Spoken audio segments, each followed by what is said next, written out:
নমস্কাৰ, আজি হৈছে 9 মে।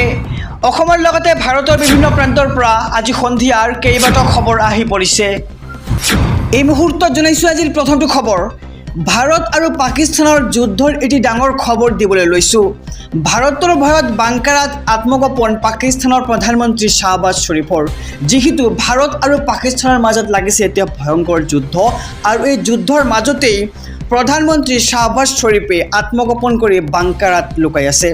ভাৰতৰ ভয়ত বাংকাৰাত আত্মগোপন পাকিস্তানৰ প্ৰধানমন্ত্ৰী শ্বাহবাজ শ্বৰিফৰ, আৰু ভাৰতৰ শক্তি দেখি হতচকিত হৈ পৰিছে পাকিস্তান। বাংকাৰাত আত্মগোপন কৰিছে পাকিস্তানৰ প্ৰধানমন্ত্ৰী শ্বাহবাজ শ্বৰিফে, আৰু বেলুচ বিদ্ৰোহীয়ে সংঘটিত কৰিছে বৃহৎ ঘটনা।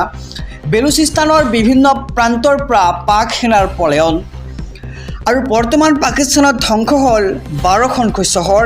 লাহোৰ, শিয়ালকোট, কৰাচী, ইছলামাবাদ, লগতে মুলতান, ইয়াৰ লগতে পেছাবৰ, ৰাৱলপিণ্ডি আৰু হৰগাধাত ভয়ংকৰ পৰিস্থিতি এতিয়া বিৰাজ কৰিছে। আৰু পাকিস্তানৰ পেছাবৰত বৃহৎ বিস্ফোৰণ দেখিবলৈ পোৱা গৈছে, আৰু বৃহৎ বিস্ফোৰণত কঁপি উঠিছে পেছাবৰ। আৰৱ সাগৰত সাজু হৈছে INS বিক্ৰান্ত।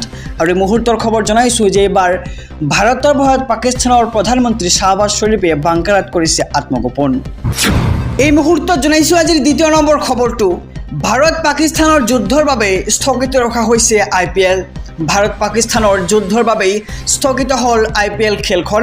BCCIৰ বৈঠকৰ পিছতে ডাঙৰ খবৰ আহি পৰিছে দেশবাসীৰ বাবে।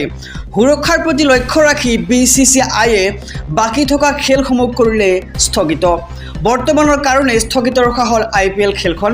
ভাৰত পাকিস্তানৰ যি যুদ্ধ চলি আছে, আৰু এই যুদ্ধৰ বাবেই স্থগিত ৰখা হৈছে এতিয়া IPL খেলখন।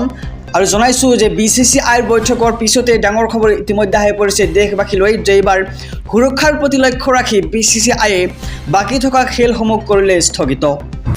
আহিছোঁ পৰৱৰ্তী খবৰৰ মাজলৈ।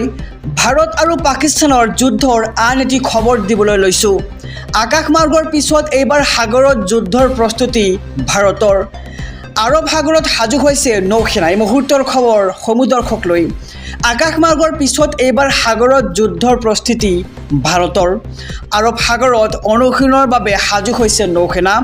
আজিৰ পৰাই অনুশীলন চলাব নৌসেনাই, আৰু অহা 12 মেলৈকে আৰৱ সাগৰত যুদ্ধৰ অনুশীলন চলাব ভাৰতে। এয়াৰ ষ্ট্ৰাইক, ৱাটাৰ ষ্ট্ৰাইকৰ পিছত এইবাৰ নৌসেনা সাজু হৈছে পাকিস্তানত আক্ৰমণৰ বাবে। আকাশমাৰ্গৰ পিছত এইবাৰ আৰৱ সাগৰত যুদ্ধৰ প্ৰস্তুতি ভাৰতৰ। আৰৱ সাগৰত অনুশীলনৰ বাবে সাজু হৈছে নৌসেনা, আৰু আজিৰ পৰাই অনুশীলন চলাব নৌসেনাই, আৰু অহা 12 মেলৈকে আৰৱ সাগৰত যুদ্ধৰ অনুশীলন চলাব ভাৰতবৰ্ষ। আহিছোঁ আন এক খবৰৰ মাজলৈ। যিহেতু ভাৰত আৰু পাকিস্তানৰ মাজত লাগিছে এতিয়া ভয়ংকৰ যুদ্ধ, আৰু যুদ্ধৰ মাজতেই মুখ্যমন্ত্ৰী ডক্টৰ হিমন্ত বিশ্ব শৰ্মাই কৰিছে ডাঙৰ ঘোষণা যে অহা 10 মেৰ পৰা সকলো বিহু অনুষ্ঠান বাতিলৰ আহ্বান জনাইছে ৰাজ্যৰ মুখ্যমন্ত্ৰী ডক্টৰ হিমন্ত বিশ্ব শৰ্মাই। অহা 10 মেৰ পৰা সকলো বিহু অনুষ্ঠান বাতিলৰ আহ্বান মুখ্যমন্ত্ৰী ডক্টৰ হিমন্ত বিশ্ব শৰ্মাৰ। শান্তিপূৰ্ণভাৱে সকলো চলাই নিয়াৰ বাবে এই সিদ্ধান্ত অসম চৰকাৰৰ। ভাৰত পাকিস্তানৰ সংঘাতৰ সময়তে এই আহ্বান মুখ্যমন্ত্ৰী ডক্টৰ হিমন্ত বিশ্ব শৰ্মাৰ। ভাৰতৰ আক্ৰমণত নিশা পাকিস্তানৰ 12খন চহৰ ইতিমধ্যে ধ্বংসৰ মুখত পৰিছে।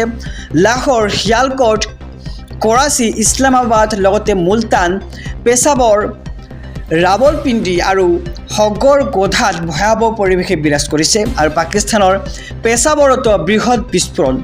আৰৱ সাগৰত সাজু হৈছে INS বিক্ৰান্ত, আৰু অহা 10 মেৰ পৰা সকলো বিহু অনুষ্ঠান বাতিলৰ আহ্বান অসমৰ মুখ্যমন্ত্ৰী ডক্টৰ হিমন্ত বিশ্ব শৰ্মাৰ। আহিছোঁ পৰৱৰ্তী খবৰৰ মাজলৈ। পাকিস্তানে ভাৰতৰ কাশ্মীৰত পেহেলগামত আক্ৰমণ কৰাৰ পিছতে যিহেতু ভাৰতে কৈছে যে প্ৰত্যুত্তৰ ল'ব, আৰু প্ৰত্যুত্তৰ যিহেতু আৰম্ভ হৈছে, তাক লৈ কিন্তু এতিয়া বিশেষ চৰ্চা চলিছে সমগ্ৰ দেশবোৰৰ মাজত। আৰু ইয়াৰ মাজতেই ভাৰত চৰকাৰে দিছে এক সাৱধানবাণী দেশবাসীলৈ। ভাৰতত চাইবাৰ আক্ৰমণৰ পৰিকল্পনা এইবাৰ পাকিস্তানৰ। পাকিস্তান যিহেতু তছনছ হৈ পৰিছে, নিশেষ হৈ পৰিছে, আৰু ইয়াৰ মাজতে পাকিস্তানে এক চক্ৰান্ত চলাইছে যে এইবাৰ ভাৰতত চাইবাৰৰ পৰিকল্পনা কৰিছে পাকিস্তানে।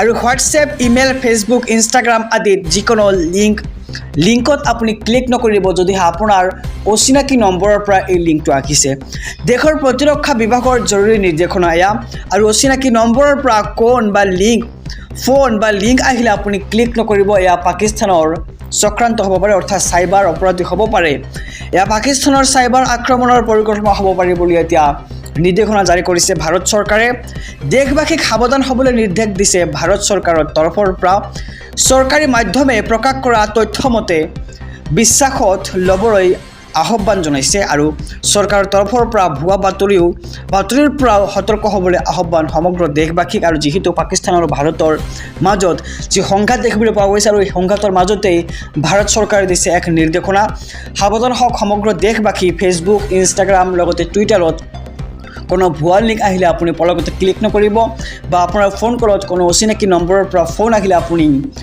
ফোনটো নুঠাব